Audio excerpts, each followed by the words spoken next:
When I first come in here, I start feeling a bit jittery, like, you know.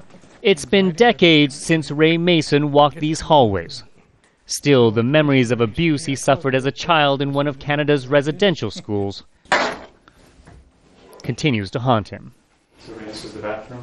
Yeah, this was a bathroom shower area. He shows us one area where supervisors would take students for sexual encounters. Like I said, I have a hard time even discussing it, you know, because, you know, like just being in here is struggling, you know. In 1840, the Canadian government began forcibly taking Aboriginal children from their families and placing them in institutions run by Christian churches. It was a program meant to educate, civilize, and in officials' words, remove the Indian from the children. Instead, it created a system that exposed many to physical and sexual abuse. Taking me by, grabbing me by the hand, or, you know. Mason remembers when he was first attacked in the school kitchen. He was only 9 years old.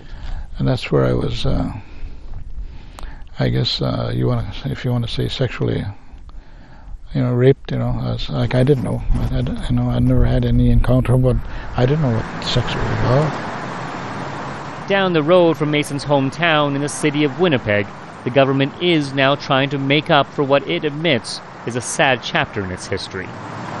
This is the main street of the city right there. Justice Murray Sinclair leads Canada's Truth and Reconciliation Commission.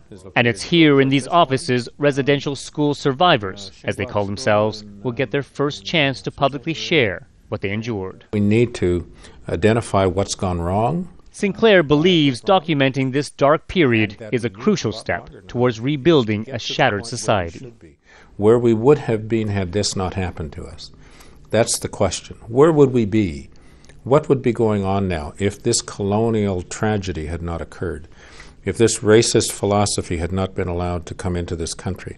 Where would we be? While the commission doesn't have the power to lay charges, Sinclair says the evidence gathered could be used in court. Where would they have been? Including possibly where a number of Aboriginal children who went missing and were never accounted for are buried. After all these years, it's still unknown how many children were killed by those responsible for caring for them. Some estimate the number to be in the thousands. What is known is that many were dumped in unmarked graves around schools, churches, and cemeteries like this one. The government shut down the last residential school 15 years ago, but the impact on Aboriginal communities can still be seen on the streets of many of Canada's major cities, from substance abuse to high rates of crime. Mason fears his people may never regain their culture. He himself can hardly speak his native language.